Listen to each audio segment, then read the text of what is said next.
Welcome to Bounds, playful, unfussy conversations with SoCal's arts and culture stars. I'm your host, Susan Petrella, a lifelong arts and culture patron and advocate, and the rock star consultant who rockets your business to success. Last week, I needed to step away, but I had a wonderful guest host, Katie Stubblefield. Today's guest is Jennifer King. Jennifer King is a Los Angeles-based artist, curator, and adjunct professor. She works primarily in oil on canvas, and her works confront themes of femininity and the power of contemporary life. Jennifer is one of the 8 artists in Coastline Gallery's new exhibit, 8 Directions. Hi. Jennifer, your content is about female empowerment and women as heroic figures. What led you to this direction in your work? Yeah, a lot of this kind of came to being when I went to grad school, and I was having a lot of really good conversations with people that were kind of like, okay, like what is your focus? Because before grad school, I was very like, I'm all about paint and color, and I want to be like the best painter ever. But then I wasn't really thinking about, okay, I need to like focus because I wanted to be good at everything. I wanted to be a Renaissance woman, right? Good at a little bit of everything. But when you're good at a little bit of everything, you're not really great at any one thing. And so that was a really important time for me to kind of have some good conversations and focus about what I really cared about and what I really wanted to communicate through my art. So that was like an amazing experience. I went to Claremont Graduate University, and what I really liked about the program there was that they really focus on giving you a lot of studio time and a lot of time with a variety of different professors. So you have these studio visits like throughout the week, every week throughout the semester, which was really cool. And so I did a lot of reflecting during that time, and I've always been really passionate about talking about, okay, what is it like to be a woman in contemporary times, right? I think we have this idea that, oh, we've made all this progress and, equality and stuff like that. It's like, yes, we made a lot of progress, but I still, at least in my own journey, have recognized so much evidence that we don't have equality and that we're not as respected as men and that we still don't earn as much. And, there's all these issues that it's like, come on, man, we're in 2024. Like, how long is it going to take? And I guess the timing of this conversation is very interesting. Yeah, there's that. With the election week here. And so I feel like the messages in my work they're really important. They need to be heard at this point in time throughout art history. It's just like, yeah, we've been talking about this for a really long time, but we're not really done talking about it. So that passion really, sorry, that's my phone. That passion really kind of exploded in grad school, and since then it's just continued to be a focus, and it's gone in different directions in terms of different series of work. So like my paintings of women are, I'm showing them as these heroic, kind of larger than life, really solid, powerful images, but I'm balancing that with the constraint of their environment. So a lot of times they're actually like constrained by the edges of the canvas, so they look cramped in the space. So it's like, okay, we're growing, we have power, and we desire this equality, but our environment is still constraining us. So that's become a big series in my work. And then, to balance things out, I have a series of paintings of men that I've been working on that are treated very differently, right? So the men are painted in ways that we've seen women painted throughout art history as the kind of lounging, sexy, for the male gaze type of like, beautiful, whatever that means, kind of look. So they're a lot more decorative. And it's kind of looks weird. A lot of people who see my paintings of men, they're like, especially guys, when they look at them, they're like, they kind of make me feel uncomfortable. And I'm like, well, they're supposed to. And we're not used to seeing men painted that way. Like, throughout art history, when it was portraits of men, it's like they're on a horse, they've got a sword, they're larger than life, and they look very kind of like, respected and powerful and ready to tell you what to do. And then the women were painted so differently. So I'm kind of finding ways in my work to flip that idea, and it's been really, really interesting. So yeah, sorry, that was a tangent. With these works, there seems to be a specific palette that you use for the feminine works. Can you talk a little bit about your color? Sure. Yeah, I have always loved color. I think that started from when I was a little kid, and I was obsessed with Van Gogh and the bright, just attention-grabbing colors, And so through a lot of my work, when I'm painting these figures that I want to kind of grab the viewer's attention and kind of communicate through the color that this is important, that I have something to say, Now this past summer, I've been making some changes in the work in terms of, I'm still using very saturated colors, but the color palettes are becoming more complex. And I think that's also kind of making sense with some of the extra elements that I'm starting to add in my work, that it's making the compositions more complex and the environments more complex.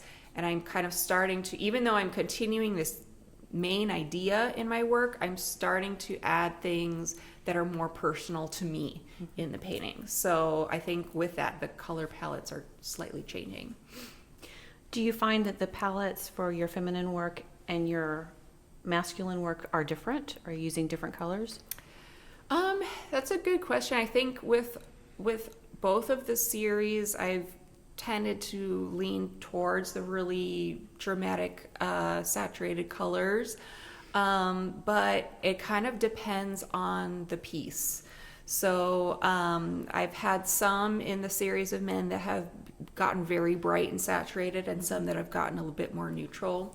So even though all of them are a series together, they're also individuals. And so part of the decision making comes from, what is the pose of the figure communicating? Is it more of a sensitive side? Is it more of a loud, attention-grabbing side?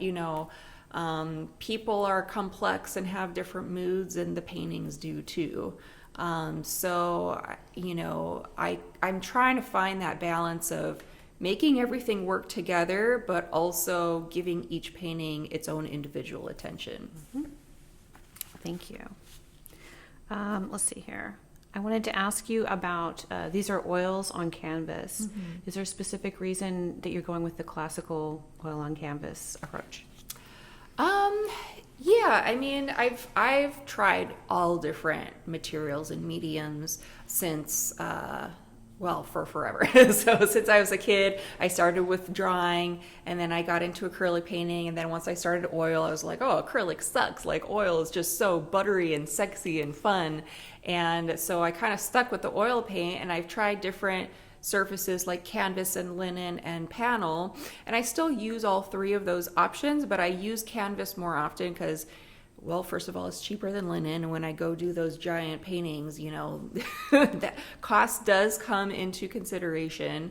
But also, canvas does give a bit more of a texture to paint on versus a smooth panel. So that comes into play when I'm deciding what I'm doing. Like if I'm doing a smaller piece, sometimes the panel is nice. If I want to get into some detail and do some really smooth kind of techniques, then I do like a smooth panel surface, but usually I'm using the canvas. The texture is nice. It really grabs the oil paint. And when I'm trying to paint these figures to look really solid and sculptural and 3D, and sometimes I'll even kind of make the skin look a little bit rough, especially on the women that I paint, because I want to kind of give a toughness to them. And so I don't want them to feel too like soft and vulnerable and delicate and decorative. I want them to be kind of more like intense. So for me, the canvas gives that effect because of that texture and how the paint looks when I can kind of scrub into the canvas and get that kind of more dry textured look. Let's talk a little bit about the size. The pieces that we have here in the gallery are like 18 by 24 and a little bit smaller than that. But you do work much bigger. Yes. Can you talk a little bit about that? Sure.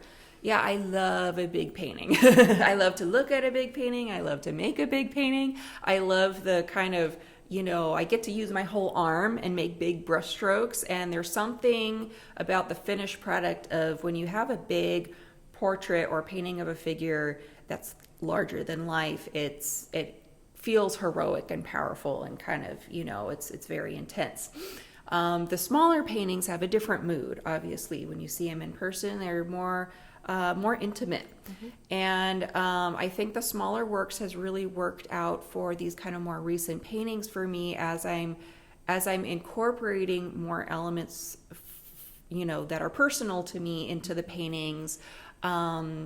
I feel like the smaller size to me kind of reflects that sort of more quiet approach. Like in person, I am not a loud, aggressive person. I am a very thoughtful and kind of introspective, and I like to see different sides of different ideas, so I'm not very quick to be like, I want this or I need that.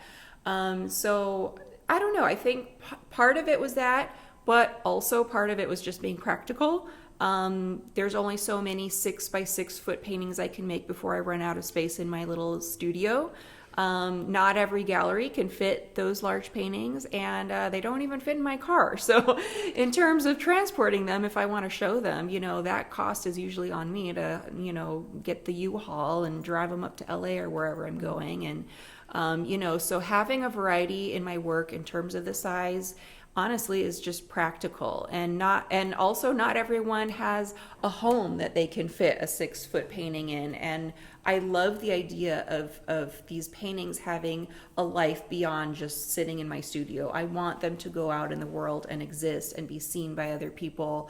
And I want people to look at my work and be able to picture, I would love to live with this work. I would love to, incorporate it into my home. I'm a homebody, and I take pride in making my home really nice and curated. And I have my own tiny little art collection of other artists' work. And, I'm really proud of that. When I have people come over, I like to show them what I have. And so I like the idea of my work having that life in someone else's place. Interestingly, the next question I have for you is why you chose the paintings that are here in this gallery. Yeah. A big part of that was just because they're the latest paintings that I've made. So I made all of these paintings I'm showing today over the summer. And summer is my precious time because I'm a teacher, and so spring and fall is super busy, and I don't get to my studio as much as I would like. So summer was just like go. I was there all the time, and it was awesome to have this time to just like really get into this series of work and really not have that train of thought interrupted by, I've got to go to a class for the next 4 days, So I wanted to show the new work, and I felt like the new work really went together because, like I said before, I've been incorporating these kind of new elements with environments and animals acting as like symbolic parts of the paintings. And I feel like the paintings have kind of evolved to be a bit more personal to me. I mean, they're personal before, but not as much as now. I feel like the paintings I was making in grad school, they were there to kind of show a point and to kind of show what I want to communicate about, my passions, about what's happening in the world. But I think I wasn't really communicating myself and my own personal journey into those paintings. I was kind of being more general. And so as my work evolves, it's becoming more personal. Lovely. Tell me a little bit about being an adjunct professor. What do you teach? I teach a range of art classes. So at Cal State Fullerton and Mount San Antonio College, I've been teaching beginning drawing, beginning painting, life drawing, life painting, what else? 2D design, intro to art. It's been a really cool experience. It's been really a learning experience for me, because a lot of the stuff I thought I knew, that I thought I learned in college, and then when I really had to like verbalize it and teach it, I was like, oh, maybe I don't 100% know all these things, or maybe I know them more intuitively, but not like as much as I could if I actually had to teach it. So, you know, once you start teaching things, then you really learn them. So I got super into color theory and stuff like that, and it was just really cool. It's been fun to pass that knowledge along. It's a love-hate relationship, because it's also frustrating to not have as much time in the studio to focus on my own stuff. But it's also been, I've been really blessed to have work since grad school. I mean, a lot of people who go to school for art really struggle to find work. And I was very lucky that right after graduating is just, you know, everything kind of lined up. I got classes right away, and I've been teaching since then. And even through the pandemic, being able to teach online. I mean, so many people were out of work during that time, and I just felt really, really lucky that I didn't have to suffer. Do you feel like your teaching informs your paintings? Sometimes, not necessarily in terms of concepts, but sometimes in terms of like materials. I think because when you're teaching so many different classes, you get exposed to like different materials because you're choosing stuff to teach them that fits with the class. Like for example, 2D design, we use a lot of gouache. Never in my life did I have ever have any interest in gouache paint. But then once I started teaching it and using it, I'm like, actually, this is pretty awesome. It's kind of like similar to watercolor, but it's more opaque and more intense, so you can really get those bright, vibrant colors. And so when it comes to making like small little sketches in color, for me, I'm like, why not reach for gouache, you know? So there's definitely been a lot of cool things in terms of like materials and problem solving that have been ideas that I wouldn't ordinarily have come up with on my own. I understand that you're also, you do curation. How does that fit into your schedule? It sounds like you're very busy. Yeah, I don't have time for it. At times I have forced time for it. I actually haven't done it for a while, but I'm getting back into it now. I'm planning to curate a faculty group show at Cal State Fullerton at the Library Art Gallery. So I'm excited about that. When I was like before grad school and a little bit into grad school, I just got connected with this gallery in downtown LA that they were very friendly about letting people, you know, learn how to curate, and they liked my work. And I was just like, you know, I'm interested in this. And I ended up curating a show like once a year for them for like 4 or 5 years. So that was pretty cool. And it was a really good experience. I like the curating part in terms of like selecting the work and putting it together, and like the end result is always really cool to see. What I don't like is that it's very time consuming and it's a lot of work, and when you're curating a group show and there's like 20 different artists, it's really, you know, you learn patience. You learn patience, and you learn how to deal with a lot of different personalities, which I could say that about teaching too. But yeah, it's really cool. It's a cool way for me to kind of connect with other artists as well. Like, you know, when I was curating a lot in LA, and I was purposefully picking artists who I wanted to meet and I wanted to learn from them. And I was just like, well, if I invite them to the show, maybe I get a chance to meet them. So for me, it was kind of a strategy to kind of network, you know. Nice. Well, Jennifer, thank you so much for coming out today and for sharing all of this wonderful information. I look forward to seeing your new work and your new curatorial projects. Thank you so much for having me. This was so fun. Yay.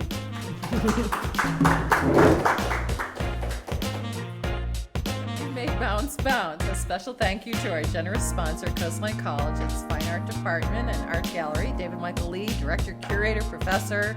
He's also Bounce's wonderful producer, audio tech. Thanks.